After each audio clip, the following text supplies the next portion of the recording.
পাঁচ ওয়াক্ত নামাজ আল্লাহ পাক রব্বুল আলামিন আমাদের উপর ফরজ করে দিয়েছেন। এর ফরজিয়তের ইতিহাস আপনাদের জানা রয়েছে। আল্লাহ পাক রব্বুল আলামিন মূলত 50 ওয়াক্ত নামাজ উম্মতে মুহাম্মাদের জন্য ফরজ করে দিয়েছিলেন। রাসূল পাক সাল্লাল্লাহু আলাইহি ওয়াসাল্লামের সুপারিশের মাধ্যমে আল্লাহ পাক রব্বুল আলামিন উম্মতের জন্য এই 50 ওয়াক্ত নামাজকে হালকা করে 5 ওয়াক্তের মধ্যে নিয়ে আসছেন এবং বলেছেন যে আপনার সুপারিশে 50কে 5-এর মধ্যে আনা হলো। তার মানে এই নয় যে আল্লাহ পাকের বিধান পরিবর্তন করা হলো, তা না। আপনার উম্মত এক ওয়াক্ত নামাজ পড়বে, একে হবে 10 গুণ সওয়াব। সুবহানাল্লাহ বিহামদিহি। তার মানে 5-এ 5, 10-এ 50 ঠিক আছে। সুবহানাল্লাহ বিহামদিহি। আপনার উম্মত 5 ওয়াক্ত নামাজ পড়বে কিন্তু ফজিলত পাবে 50 ওয়াক্তের। সুবহানাল্লাহ বিহামদিহি। নবীজি বলেন খামসু সালাওয়াতিন ইফতারাদাহুল্লাহু তাআলা, 5 ওয়াক্ত নামাজ যেগুলো আল্লাহ পাক ফরজ করে দিয়েছেন। মান আহসানা উযুআহুন্না, যে ব্যক্তি উত্তমভাবে ওযু করবে, ওয়াসাল্লাহুন্না লিওয়াক্তিহিন্না, এবং অক্তমতো নামাজ আদায় করবে। উত্তমরূপে ওযু। ওযু মানে কি? নাপাকি থেকে পাক হওয়া।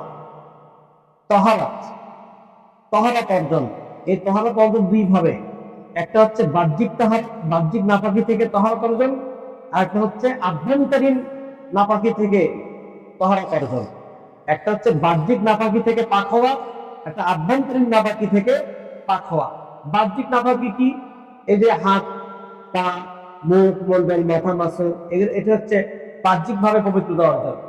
আর আভ্যন্তরীণ নাপাকি থেকে পবিত্রতা অর্জন হচ্ছে অন্তর থেকে শিরক, বেদাত, কুসংস্কার, তারপরে হিংসা, কিনা, লোভ, লালসা, রিয়া, অহংকার, এই সবগুলো আল্লাহকে রাজিলে অন্তর থেকে দূর করে দিয়ে অন্তরটাকে পবিত্র করতে হবে এক আল্লাহর জন্য।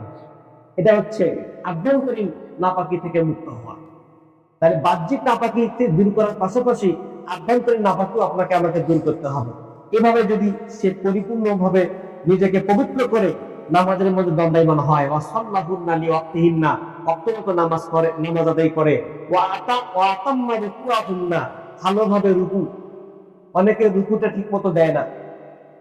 হ্যাঁ, পিঠ, মাথা, কমর যে সমান হয়ে থাকবে তা হয় না।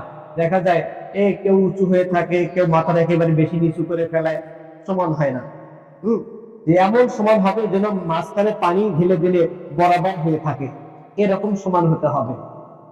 হ্যাঁ, এটা একটা কিন্তু মানে প্রশিক্ষণ একটা, এটা একটা কি বলবো, আল্লাহ পাক রব্বুল আলামিন সরাসরি জিবরাইল ফেরেশতাকে পাঠিয়ে দিয়ে নবীজিকে নামাজ পড়া শিখিয়েছেন কিভাবে রুকু করবে।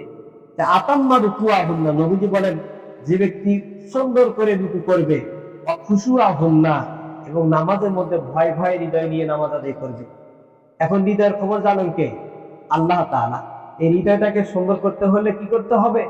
হালাল হালাল কামেই খাইতে হবে। আপনি যদি হারাম খেয়ে নামাজে দাঁড়ান তাহলে কখনো অন্তরের মধ্যে ভয় ঢুকবে না।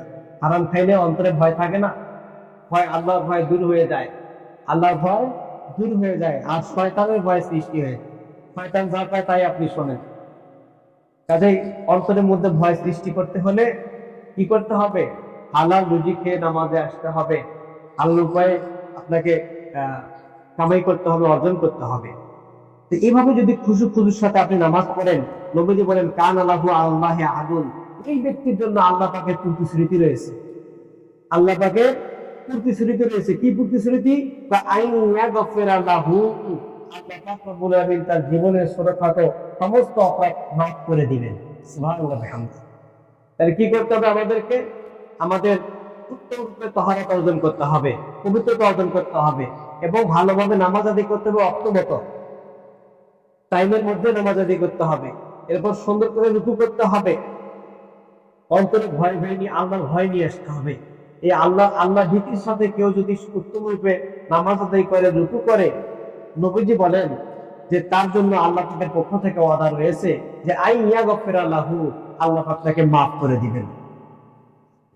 ওমান লাম ইয়াফআল, যে ব্যক্তি এভাবে নামাজ আদায় করবে না, আলাইসা লাহু আলাল্লাহি আহাদুন, আল্লাহর পক্ষ থেকে তার জন্য কোনো অঙ্গীকার নাই।